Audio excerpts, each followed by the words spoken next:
My mama don't like you and she likes everyone. Salut mes amours, j'espère que tout le monde va bien. Écoutez, je vous retrouve aujourd'hui pour une vidéo dont je vous ai parlé depuis quelques temps et que j'avais envie de faire depuis quelques temps. Il s'agit de ma vidéo sur mes favoris pinceaux, en tout cas les pinceaux que j'utilise vraiment au quotidien, ceux que je peux vous conseiller. Quoi qu'il en soit, j'ai réussi à trouver 10 pinceaux que j'utilise vraiment au quotidien, tous les jours, tous les matins pour me maquiller.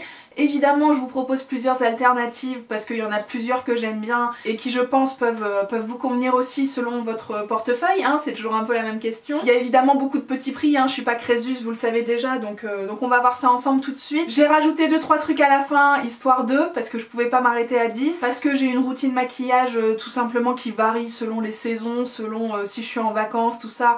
Donc il y a des trucs qui sont pas vraiment du quotidien mais que j'aime bien quand même. Bref, je pense qu'on va commencer à rentrer vraiment dans le sujet, histoire que ce soit plus clair pour tout le monde. Le premier pinceau qui m'est à peu près indispensable en matière de maquillage du teint, j'essaye de vous faire ça d'ailleurs à peu près dans l'ordre où je me maquille. Le premier pinceau en question, c'est le gros pinceau poudre. À savoir que donc j'étale les 3/4 du temps mon fond de teint et mon anti-cerne et ma base à paupières au doigt. Donc le premier geste que je fais avec un pinceau, c'est donc la poudre. Chez moi j'utilise une poudre compacte, jamais de poudre libre, pratiquement jamais, parce que j'aime bien rajouter un petit peu de couvrance avec la poudre et du coup c'est la poudre compacte qui me correspond le plus. Pour une poudre compacte, forcément ce qu'il me faut, moi c'est un pinceau hyper dense. Celui-ci c'est celui de chez Real Techniques. Vous allez en retrouver pas mal de cette marque là dans mes favoris. Il s'appelle donc le Powder Brush comme son nom l'indique, le pinceau poudre. Et puis donc c'est un gros pinceau qui fait vraiment qui est gros, hein, on va pas se mentir, et qui est aussi assez dense en fait et qui me permet de vraiment bien pouvoir tapoter tout le long de mon visage pour appliquer de la poudre partout. Je ne mets pas une poudre spécialement pour le contour des yeux parce que je n'en ressens pas le besoin et je trouve que ça me vieillit en plus, enfin tout est relatif, mais voilà, je trouve que j'en ai pas besoin, donc j'en mets pas. Évidemment je tapote, j'essaie de vous intégrer des moments où je me maquille en même temps pour que vous voyez bien comment j'applique le truc. Et effectivement la poudre, il faut vraiment la tapoter plus que l'étaler, puisque sinon vous allez foirer tout le travail que vous avez fait avant avec le fond de teint ou l'anti-cerne. Donc vraiment on tapote. Pour moi ça c'est un pinceau parfait. J'en ai pas franchement beaucoup d'autres à vous conseiller. Je trouve qu'il fait très bien son taf et qu'il coûte pas non plus une blinde, donc c'est un gros coup de cœur pour moi. Ensuite j'enchaîne avec le bronzer et je dois bien vous dire que les 3/4 du temps, les 3/4 de l'année, ce que je fais en matière de bronzer, c'est simplement réchauffer mon teint, c'est pas du tout du contouring. Ça m'arrive effectivement de vouloir creuser un petit peu mes joues, mais je pense que c'est plutôt en période hivernale. Et les 3/4 de l'année en fait je me contente simplement de réchauffer mon teint. Pour cela j'utilise donc des gros pinceaux œufs, donc vous allez voir certains pinceaux qui effectivement sont sales. À un moment je viens de me maquiller aussi, donc j'allais pas les laver et puis vous filmer cette vidéo cette nuit. Donc un gros pinceau œuf comme ça, j'en ai deux à vous présenter. Le premier c'est le 101 de chez Zoeva qui s'appelle le Luxe Face Definer. Et le deuxième c'est le pinceau blush, je crois qu'il s'appelle le Blush Brush de chez Real Techniques. C'est à peu près le même genre de pinceau, c'est-à-dire c'est un pinceau un peu boule, un peu œuf, qui va me permettre vraiment d'appliquer le bronzer comme ça sous forme de 3 pour réchauffer les extrémités du visage et faire semblant que j'ai pris le soleil. C'est tout simplement ce que je demande. Et ces pinceaux là sont assez fluides, j'ai envie de dire, ça permet vraiment de déposer la matière sans faire de grosses traces. Alors qu'effectivement par exemple, hein, si vous aviez décidé d'appliquer votre bronzer avec ça, bah, ça ferait des traces immenses parce que c'est beaucoup trop dense. Donc voilà pourquoi je choisis des pinceaux un petit peu plus fluides. Je sais pas si c'est le terme, mais vous voyez bien l'idée. Troisième type de pinceau qui est vraiment indispensable pour moi en matière de maquillage du teint, c'est évidemment le pinceau à blush. Alors, il y a plusieurs écoles, notamment le gros pinceau blush comme ça de Real Techniques, mais c'est-à-dire que pour moi c'est pas possible. J'ai déjà des bonnes joues, hein. Je pense que c'est un petit peu un euphémisme. Donc c'est-à-dire que si j'utilise un blush comme ça va me prendre vraiment toute la joue et ça va accentuer je trouve hein, personnellement que ça va accentuer le travail sur mes joues. Je préfère un truc vachement plus précis, comme ce genre de pinceaux qui vont vraiment permettre de cibler le blush et de vraiment le déposer là où ça va mieux m'aller en fait, tout simplement. J'ai deux pinceaux pour ça à vous présenter. Le premier c'est toujours de chez Zoeva, c'est le 126 Luxe Chic Finish. Et le deuxième c'est un pinceau que ma soeur m'avait offert dans un kit de chez Forever 21. C'est pas franchement des professionnels du pinceau, mais je trouve qu'il y en a certains qui sortent du lot et qui sont vraiment sympas. Donc voilà, vous voyez bien que ces deux pinceaux pour le blush que j'utilise, ils sont vraiment hyper précis. Assez fluides aussi, encore une fois, pour éviter tout simplement les traces. Et ça me permet vraiment de déposer la matière bien sur le bombé de la pommette et de venir l'étirer sur les extérieurs du visage pour étirer mon visage sur l'arrière. Je sais pas comment vous expliquer ça, mais bon, voilà, c'est un petit peu le principe. C'est-à-dire que si je déposais en gros mon blush comme ça en tapotant en plein milieu de la joue, ça rendrait vraiment complètement différemment.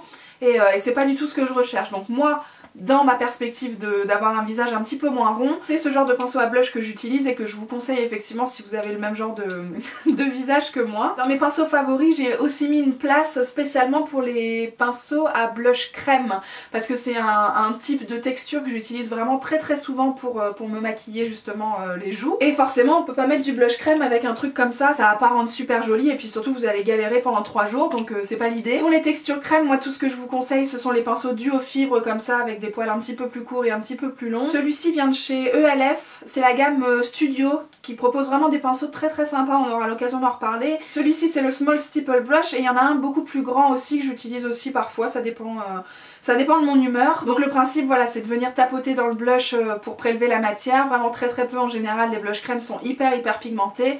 Et de tapoter ensuite sur la joue, et grâce à ce pinceau assez précis en fait ça me permet encore une fois de bien cibler la partie que je veux colorer. Voilà pour le travail assez précis du blush chez moi. Si vous avez une forme de visage tout à fait ordinaire, vous n'aurez pas forcément besoin de pinceaux aussi précis, mais en tout cas voilà, je vous parle de ce qui me convient à moi. Je voulais enchaîner maintenant avec évidemment les pinceaux highlighter parce que c'est un truc que je mets maintenant quotidiennement.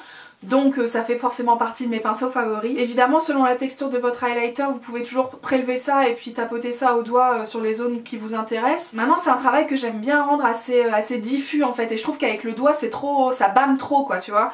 Donc c'est pour ça que j'utilise un pinceau pour éviter les catastrophes tout simplement. J'en ai deux encore une fois à vous présenter. Comme d'habitude la marque Zoeva en propose un qui est super, c'est le numéro 105 qui s'appelle Luxe Highlight. Et puis il y a aussi celui de chez Real Techniques, ils sont vraiment super forts en pinceau pour le teint chez Real Techniques. Et celui-ci s'appelle le Contour Brush. Et vous voyez ce sont des tout petits pinceaux œufs encore une fois, mais vachement plus petits que les gros pinceaux blush en fait, tout simplement pour pouvoir cibler les parties de votre visage que vous avez envie d'illuminer. Donc moi typiquement c'est vraiment le haut de la pommette, l'arcade sourcilière, peut-être le milieu du front, l'arête du nez et puis évidemment le contour de la bouche pour donner l'impression que j'ai une bouche un petit peu plus voluptueuse. Ce sont deux pinceaux qui me conviennent parfaitement, qui sont assez fluides aussi et puis qui déposent pas trop de matière.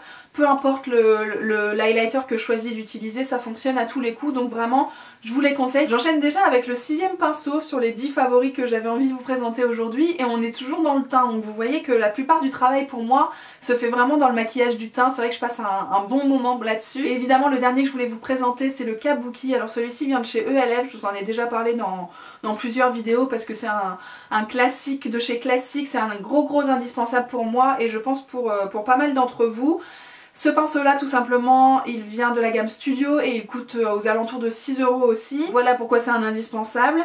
Et puis c'est surtout un truc qui permet de finaliser tout le maquillage du teint. Quand vous utilisez pas mal de produits comme moi avec des textures différentes, avec des endroits différents sur lesquels vous positionnez le produit, c'est toujours important de passer un petit coup de Kabuki à la fin pour vraiment estomper tous les contours, éviter d'avoir trop de démarcations, les petites lignes comme ça entre le bronzer, le blush et l'highlighter, ça c'est vraiment pas très joli, donc il vaut mieux toujours finaliser le travail en gommant les imperfections, notamment au niveau du front aussi. Si vous y avez été un petit peu trop costaud avec le bronzer, c'est toujours important de calmer le jeu comme ça. Donc voilà, ça c'est évidemment un pinceau indispensable aussi, il était forcément parmi les 10. Je passe maintenant au maquillage des yeux, et évidemment le premier pinceau qui me vient à l'esprit, le premier type de pinceau, c'est le pinceau plat. Alors il y en a chez toutes les marques, hein, j'ai envie de vous dire, vous trouverez facilement votre bonheur selon votre budget. Le premier que j'ai à vous présenter justement en termes de budget, c'est un pinceau de chez Emma. Donc Emma, vous voyez un petit peu les magasins de quoi, de tout, de décoration, de bouffe, de produits de beauté aussi. Sachez qu'ils proposent quelques pinceaux et j'en ai deux vraiment très sympas que j'ai en plusieurs exemplaires parce que je les trouve super à petit prix et du coup j'ai pas forcément besoin d'aller chercher ailleurs en fait pour trouver mon bonheur. Donc le premier c'est le pinceau plat en fait tout simplement de chez Emma qui doit coûter 3 € et qui pour moi est vraiment parfait parce qu'il est assez grand en fait pour la forme de ma paupière. Évidemment si vous avez des toutes petites paupières supérieures, Peut-être que ça vous paraîtra énorme, mais moi ça me convient parfaitement et il est super dense. Il permet de bien tapoter pour appliquer le fard à paupières aussi, sans faire forcément 15 000 chutes. Enfin, je le trouve super super. Après, il y a Zoeva qui en fait un aussi qui s'appelle le 234 Luxe Smoky Shader, qui est très très bien aussi, mais bon, forcément un petit peu plus cher. Et puis je voulais aussi vous parler de deux alternatives qu'on trouve souvent dans les palettes de fard à paupières, notamment chez Too Faced, chez Urban Decay, chez Smashbox aussi, puisque celui-ci c'est chez Smashbox. Donc voilà, ce sont des pinceaux double embout comme ça, avec forcément un embout pinceau plat, et puis un embout un petit peu plus fluffy pour estomper les contours, et puis vous faire une petite banane ou ce genre de choses. Ça c'est vraiment typiquement le genre de pinceau qu'il vous faut, je trouve, si vous aimez bien vous faire des petits maquillages sympas au niveau des yeux. C'est hyper pratique, vous avez deux pinceaux en un, vous partez avec ça en vacances, vous avez quasiment déjà tout ce qu'il vous faut pour vous maquiller les yeux, donc vraiment...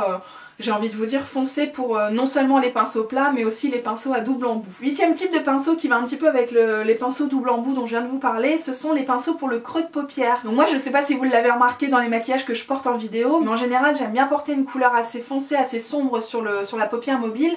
Et par contre réchauffer le tout dans le creux de paupière pour donner un petit peu de dimension à mon œil. Et du coup pour donner ce rendu là de profondeur à l'œil, il faut un pinceau assez précis pour cibler juste le creux de votre paupière. Je vais pas vous faire de grimaces pendant 107 ans, mais vous voyez très bien que naturellement votre paupière forme un creux, un pli en fait, et dans ce pli là vous pouvez appliquer une certaine couleur pour donner une impression visuelle que votre œil est plus profond. Est-ce que tout le monde me suit? Écoutez, pour ce faire j'ai trois pinceaux, je vous en ai parlé tout récemment dans une vidéo favori parce que ça a été une grosse découverte pour moi. La marque Zoeva vous propose tout un tas de pinceaux pour le creux de paupière, ils appellent ça le crease, hein, en anglais on dit le crease. Donc les trois que j'ai à vous présenter aujourd'hui c'est le 221, le Luxe Soft Crease, le 224, le Luxe Define Crease et le 228, le Luxe Crease tout court. Ce sont donc trois pinceaux pour le creux de paupière, mais trois pinceaux finalement assez différents, plus ou moins précis, plus ou moins touffus, selon ce que vous avez envie d'avoir comme rendu. Le 9e pinceau dont je voulais vous parler pour le maquillage des yeux, et c'est peut-être le plus important j'ai envie de vous dire, c'est un pinceau estompeur, un gros pinceau estompeur, un pinceau qui va vous permettre de gommer toutes les démarcations encore une fois, de flouter un petit peu tous les bords de votre fard à paupières, que ce soit dans le creux de paupière, que ce soit en ras de cils inférieur, que ce soit juste le fard que vous avez mis sur votre paupière mobile, peu importe, il faut toujours que les bords soient estompés pour pas que ça claque trop en fait, tout simplement, pour que ce soit un petit peu plus doux. Et on va revenir encore une fois à la marque Emma parce que en fait c'est mon pinceau préféré pour ça, et encore une fois c'est le pinceau qui a le meilleur rapport qualité-prix dans ma collection, donc je vois pas pourquoi je vous en proposerai un autre. Il doit coûter aux alentours de 3-4 € aussi, par contre ils ont pas de nom ces enfants là, mais vous voyez c'est un gros pinceau estompeur comme ça qui permet tout simplement de nettoyer votre maquillage une fois que vous avez appliqué toutes les couleurs en fait. Et 10e pinceau indispensable pour moi,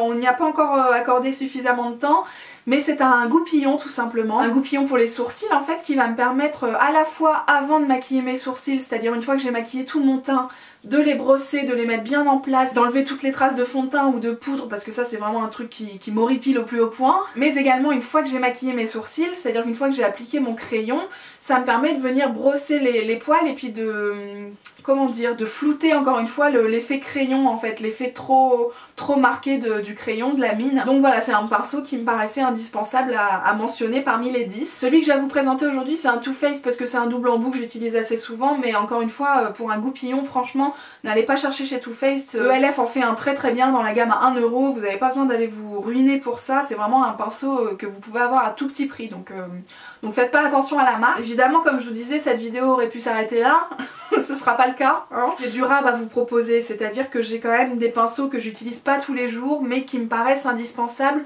selon ce que vous avez à faire en termes de maquillage. Dans un premier temps, évidemment je vais vous parler du Beauty Blender. Je trouve ça trop relou moi au quotidien en fait, c'est pour ça que je vous le mets pas dans les 10 indispensables, c'est-à-dire que moi le plus simple le matin c'est vraiment de me maquiller le teint au doigt. Mais je dois bien avouer que pour la couvrance, pour le côté vraiment flawless, pour le côté pas de démarcation, pas de traces de pinceau, pas de traces de doigt, ce truc là c'est quand même magique, c'est quand même assez magique. Si vous avez le temps, moi typiquement c'est le genre de truc que je vais emmener en vacances aussi, parce que c'est un produit multifonction aussi, donc c'est pour ça que c'est aussi un indispensable, c'est-à-dire que ça marche pour le fond de teint, ça marche aussi pour l'anti-cerne avec l'embout beaucoup plus fin, ça marche aussi pour estomper votre fard à paupières comme ça, comme on se l'est dit tout à l'heure. C'est vraiment un pinceau qui peut marcher pour plein de choses, même pour quand vous appliquez votre correcteur sur vos imperfections, vous pouvez estomper comme ça tout simplement. Je vous mets en lien un article qu'Amandine avait rédigé sur cette éponge là, parce que bah, elle avait tout dit cette femme, donc comme ça ce sera réglé. La mienne vient de chez Beauty Blender, c'était une édition particulière, c'est pour ça qu'elle est violette par rapport au rose que vous connaissez, mais ça fait tout à fait le même job. Autre pinceau que je vais vous présenter aussi, enfin c'est plutôt une autre technique comme je vous disais tout à l'heure. Au niveau du bronzer, moi ce que je fais c'est surtout réchauffer mon teint, mais ça peut arriver vraiment par période que j'aime faire du contouring. Pour ceci j'utilise dans ce cas là un pinceau biseauté comme ceci. Ça c'est un pinceau ELF qui est de la gamme justement à 1 € dont je vous parlais tout à l'heure pour le goupillon, sauf que je vous le conseille pas. Je vous conseille la forme de pinceau, je vous conseille un pinceau comme ça, forme un petit peu blush mais biseauté en plus. Parce que c'est typiquement ce qui va fonctionner pour faire le creux comme ça au niveau de la joue, pour insister sur le creux au niveau de la mâchoire aussi, pour faire aussi le contouring du front, pour faire genre qu'il est un petit peu moins épais, c'est parfait. Donc c'est vraiment la forme de pinceau qu'il vous faut. Malgré tout, celui-ci il est pas super doux, c'est pas une gamme pour le teint, je trouve que les pinceaux à 1 € sont pas suffisants. À la limite passer plutôt sur les pinceaux studio à 4-6 € je sais plus, mais pour moi celui-ci est pas parfait, donc dites-moi si vous en avez à me conseiller justement des pinceaux biseautés comme ça qui soient pas trop chers mais pas non plus qui vous arrachent la gueule quoi, donc dites-moi ce que vous utilisez pour les fois où vous faites du contouring. Encore une fois je vous mets ce pinceau là en fond de course parce que je l'utilise pas du tout tous les jours et que je fais pas ça tous les jours du tout quoi. Un autre pinceau que je peux vous conseiller aussi, qui me paraît pas indispensable mais que je peux vraiment valider en interne, c'est un pinceau pour le ras de cils. Donc celui-ci c'est la marque Zoeva qui fait ça, c'est le 322 Broline. C'est un pinceau que j'utilise en ras de cils inférieur, notamment pour modifier un petit peu la forme de mon œil. Si vous voulez, quand vous avez l'œil soit trop rond, soit trop en amande, selon le fard à paupières que vous mettez en dessous ou pas, bah ça peut allonger l'œil, ça peut l'étirer, ou bien au contraire le concentrer un petit peu, l'arrondir un petit peu. Ça me paraît pas indispensable parce que un pinceau plat, la tranche d'un pinceau plat fonctionne parfaitement aussi, et du coup bon, si je pars en vacances par exemple, je suis pas certaine d'emporter ce pinceau là quoi. Mais on va pas se mentir, ça fait quand même super bien le job. En ras de cils supérieur aussi, ça fait vachement bien le job si jamais vous voulez un trait de liner vachement flou en fait, si vous voulez vraiment accentuer la ligne des cils mais pas tracer un truc hyper précis. Voilà, ça fait très bien le job. Pour les textures poudre, c'est parfait. Et dernier pinceau un peu supplément que je voulais vous présenter, c'est un pinceau eyeliner et ou sourcil. C'est-à-dire que bon, comme je vous l'ai dit, moi je fais mes sourcils au crayon, mais ça peut m'arriver d'avoir envie d'un truc un petit peu plus naturel et du coup d'utiliser de la poudre pour ça, donc forcément je vais pas le faire au doigt. Donc il me faut un pinceau pour ça. Le pinceau que je vais vous présenter c'est celui de chez Zoeva, c'est le 317 Wing Liner. C'est un pinceau donc très fin et biseauté également pour vraiment dessiner les poils en fait. Il est super, franchement je vous le conseille. Et il est aussi multifonction puisque c'est un pinceau que vous pouvez aussi utiliser pour faire votre trait de liner à la poudre, mais de manière beaucoup plus précise que le pinceau dont je viens de vous parler. La partie biseautée permet vraiment de bien dessiner le trait, de bien faire l'aile aussi. Vraiment je le trouve top aussi, hein. C'est pas des pinceaux que j'utilise tous les jours, donc c'est pour ça que je vous les mets un peu à la fin comme ça, mais ce sont des pinceaux super. Voilà les enfants, j'en ai terminé avec cette vidéo, j'espère que ça vous a plu, que ça vous a intéressé, qu'il n'y avait pas trop de trucs, que vous n'êtes pas complètement perdu parmi tout ce que je vous ai présenté. Au niveau du nettoyage, j'en ai pas parlé parce que c'est assez simple, hein. C'est le creux de ma main, du savon de Marseille et puis tout simplement je vais frotter le pinceau jusqu'à temps qu'il soit propre comme ça. Je crois que je vous ai tout dit, dites-moi quels sont vos pinceaux préférés, qu'est-ce que moi j'ai pas mentionné alors que ça vous paraît indispensable pour vous, et à l'inverse qu'est-ce que moi j'utilise tous les jours alors que vous ça vous passe complètement au-dessus. Dites-moi tout ça, je vous embrasse très fort, je vous dis à très bientôt pour la prochaine vidéo et puis surtout prenez soin de vous, c'est l'essentiel. Ciao. And I never like to admit that I was wrong.